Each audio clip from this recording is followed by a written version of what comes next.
Well, I'd say for our brewery, it's to, in sports when you were a kid growing up, coaches would always say, play within yourselves. Play within yourselves, everybody.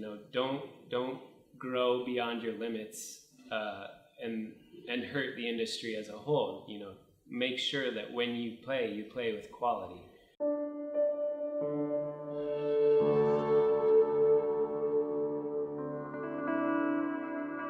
Name's John Marty.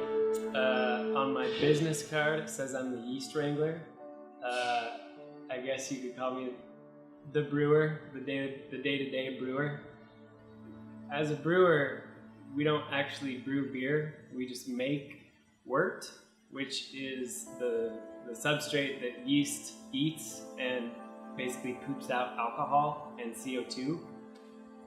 So as a yeast wrangler, it's my job to keep the yeast as healthy as possible. It's kind of like owning a ranch or a farm. Instead of cattle, you have a bunch of yeast, right?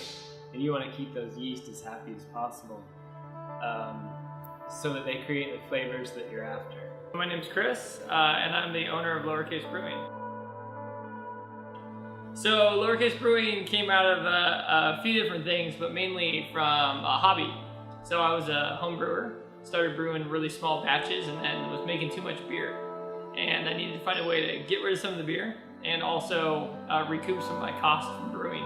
Chris started as a Starbucks employee and was a coffee master for them. So he's got a really great palate when it comes to coffee and just some of the finer things in life. So I had a friend that was working at the Starbucks corporate office, and I had a friend that was like, well, why don't you sell some growlers to the people at the office? And I was like, that sounds like a great idea. So I started a growler exchange program, and it just kind of grew out of that. So found out pretty quickly that the beer we made was pretty tasty. And then from there, I just kind of proved out a business model, and 2.5 years later, here we are. They usually say there's 4 things that go into beer. That's hops, water, malt, yeast. Oftentimes we put other things in it. We'll put coffee into it or honey. It can obviously be more complicated, but it is just the removal of sugar from grain, which we call malt.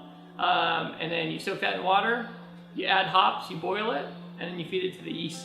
So basically, one of the things we say here at LowerCase is that we don't make beer, yeast makes beer. We just help facilitate the process. We don't call our beers a certain name. We tell the consumer what the beer is. So we're not going to give it a crazy name like Kick Don't Push IPA or whatever. So at LowerCase, we try to kind of approach beer very simply. That's the goal, is we use really good ingredients, very uncomplicated recipes, and try to be more stylistically appropriate to the beer that we're trying to make. So if we're trying to make a malty ESB, we keep it malty and not try to get it too hoppy. So I think the core element of us is simple, drinkable beers, and we're not trying to chase any trends.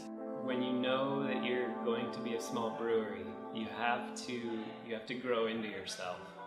So as long as it's in your business plan as a microbrewery or a small brewery, as long as it's in your business plan to grow into yourself, then and not go to market too soon,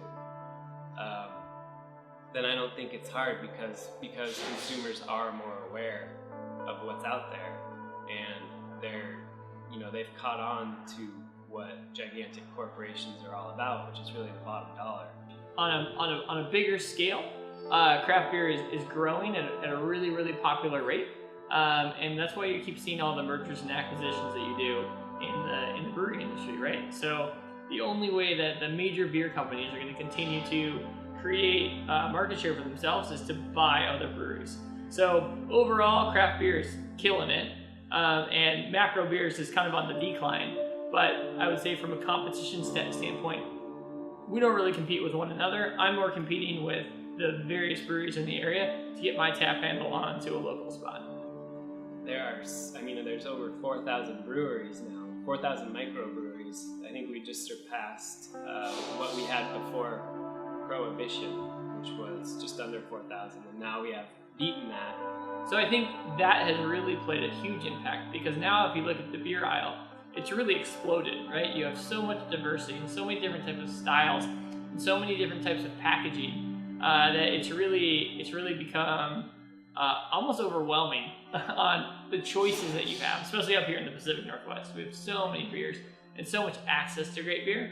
But I think it's making people look twice at what they're drinking, and really going after flavor instead of just a brand name.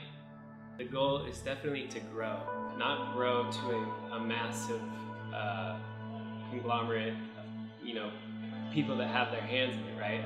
A bunch of different shareholders who can all sort of direct us in the way that they want, but it's to stay within ourselves and to continue to create new beers and play with old traditional beers and learn as much as we can about the brewing process as well as business itself, and having employees and treating people well. On the greater macro level, I think craft beer's goal is just to continue to get people to think twice about the beer that they're buying, and starting to think about the production, starting to think about the ingredients, starting to think about the flavors, and choosing beers based on that and not just based on brand popularity. For LowerCase, I would say our goal is to just be a notable part of the Seattle beer scene.